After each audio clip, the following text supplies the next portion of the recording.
बेटी की परवरिश।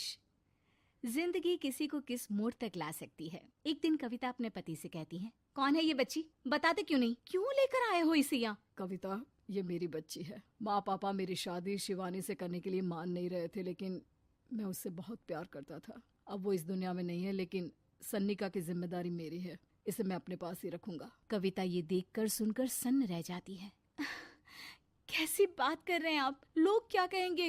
मैं कैसे इस बच्चे के साथ जीवन चलाऊंगी? देखिए, इसे देखकर मुझे टेंशन हो रही है। आप इसे ले जाइए यहाँ से। मेरी भी तो बेटी है, मैं उसका हक कैसे मार दूं? दिनेश कविता को किसी तरह समझा लेता है। देखो सन्निका, ये आज से तुम्हारी माँ है, इन्हें तुम्हें माँ कहना है। कविता को तो सन्निका को देखना भी गवारा नहीं है, फिर वो उसकी माँ कैसे बन पाती? और शायद दिनेश भी ये हकीकत जानता था। कुछ साल बाद देखिए, अब राधिका बड़ी हो गई है, उसके लिए किसी अच्छे घर का रिश्ता देखिए ना। शादी तो करवानी है ना? हाँ, लेकिन सन्निका उससे बड़ी है, पहले तो उसकी शादी तय करेंगे ना। जमाना जानता है कि वो एक नाजायज लड़की है, कोई उससे शादी क्यों करेगा? ऐसे भी आता है क्या उसे, जो कोई उसे अपने घर की बहू बनाएगा? तभी वहाँ सन्निका आ जाती है। पापा, मुझे स्कॉलरशिप मिल गई है, आगे का सारा खर्चा यूनिवर्सिटी वाले उठाएंगे। मैं कल ही वहाँ हॉस्टल में शिफ्ट हो रही हूँ। लो, सुना दिया ना फैसला। अरे अब क्यों शिफ्ट हो रही हो? पहले ही हो जाती शिफ्ट। दुनिया में यूं कालिक तो ना होती हमारी। क्या यार कविता, एक तो खुशी की बात है कि लड़की को कुछ आगे बढ़ने पढ़ने का मौका मिल रहा है, लेकिन नहीं, तुमको तो केवल ताना मारना ही आता है। जाकर देखो शिवानी क्या कर रही है। अरे हाँ, मैं शिवानी को दूध देना भूल गई, वो कैसे उठेगी? कविता को ये सुनकर गुस्सा आ जाता है। हाँ हाँ, अपनी किताबों से फुर्सत मिले तब ना। मेरी बेटी ना कुछ खाए ना कुछ पिए, यही तो चाहती हो तुम। सन्निका, जिसने कभी कविता से बात ही नहीं की थी, क्योंकि वो उसे हमेशा कोसती, वो वहाँ से बिना कुछ कहे निकल जाती है। खाना तो पूरा बन गया, अब जाकर आराम से पैकिंग करती हूँ, कल वक्त से निकल जाऊंगी। देखिए जी, वैसे तो ये लड़की मुझे एक आंख पसंद नहीं, अपने कमरे में पैकिंग कर रही है। अरे मुझसे तो कभी बात भी नहीं करती। आप साफ साफ बोल दीजिए उसे कि घर से जाएगी तो सारा काम कौन करेगा? उसकी माँ। माँ का नाम सुनकर सन्निका भी वहाँ आ जाती है। नहीं, वो कैसे करेंगी, वो तो मर गई है ना। उस मनहूस औरत को मेरे घर में याद करने की कोई जरूरत नहीं है, समझी? वैसे भी ना होते हुए भी तेरी शक्ल में लगता है कि वो हमारे बीच में ही है हमेशा से। तो ठीक है ना, जब जा रही हूँ तो क्यों प्रॉब्लम हो रही है आपको? सन्निका घर से निकल रही थी। कविता ना चाहते हुए भी सन्निका को रोक लेना चाहती थी, और वजह थी सिर्फ उसकी सोशल लाइफ का डिस्टर्ब हो जाना। किटी में कविता की सहेलियाँ कहती हैं, क्या बात है, तू परेशान सी लग रही है, सब ठीक तो है ना? क्या हुआ, उस सन्निका ने फिर कोई तमाशा किया क्या? अरे नहीं नहीं, चली गई, वो तो ऑक्सफोर्ड की कोई NGO है, उसकी स्कॉलरशिप मिली है।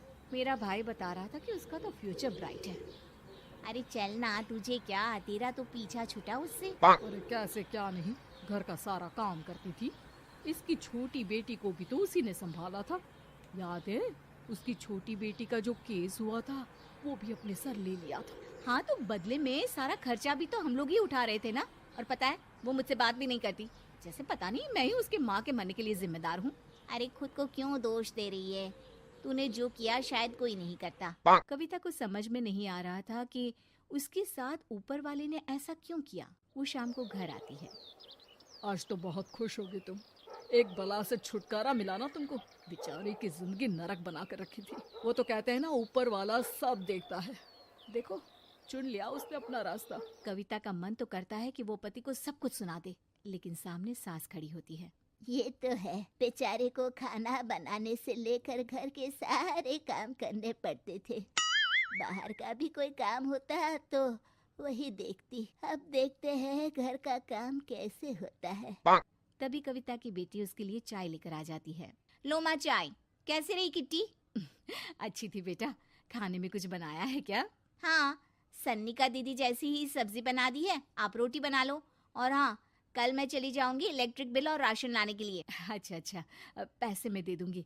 सन्नी का कार्ड दे गई है ना? हाँ माँ, एक कार्ड तो देकर गई है। अरे चोर नहीं थी वो, मेरे बेटे का ही खून है। पता नहीं कितना घमंड भरा है इसमें। अरे छोड़ो ना माँ, जिसको जो बनना था वो बन ही जाएगा। अच्छा माँ, कल चलना है उसके कॉलेज में, सभी पेरेंट्स को बुलाया गया है। अब कविता तो जाने से रही, तो हम ही साथ चलते हैं। हाँ बेटा, उस बिन माँ की बेटी का है ही कौन। अब क्या था, कविता का गुस्सा फूट पड़ता है। हाँ, आप लोगों के जैसे तो इंसान नहीं देखे मैंने। अरे मेरे सामने ही अपनी नाजायज बेटी को लाकर बिठा दिया।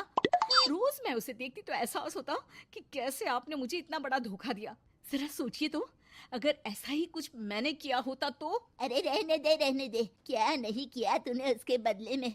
उस मासूम के साथ क्या क्या करती थी सब जानते हैं हम। अरे छोड़ो ना माँ, ये तो एक बात लेकर बैठ जाती है। चलो सोने चलते हैं। अगले दिन दिनेश और उसकी माँ सन्निका के कॉलेज में जाते हैं। कैसी हो बेटा, मेरा नाम रोशन करना। जरूर पापा, ये ले बेटा पैसे रख ले। नहीं, वो कविता ने काट दिया है। अरे बेटा, वो माँ है तुम्हारी, उसका नाम क्यों लेती हो? अरे हटाओ भी, क्या ही क्या है उसने इसके लिए, क्यों माँ बोले। तभी वहाँ सन्निका की टीचर आ जाती हैं। सन्निका की माँ नहीं आई? जी नहीं, वो घर में बेटी है ना, सबका एक साथ आना तो मुमकिन नहीं था। तो उन्हें भेज देते, हम सभी उनसे मिलना चाहते हैं। मानना पड़ेगा, बहुत अच्छी तरह से पाला है उन्होंने अपनी बेटी को। क्या घर का काम, क्या बाहर का, कॉन्फिडेंस तो कूट कूट कर भरा है। पैसे रुपये के लिए भी इसे किसी का मुंह नहीं देखना पड़ता। स्कूली शिक्षा भी लाजवाब है।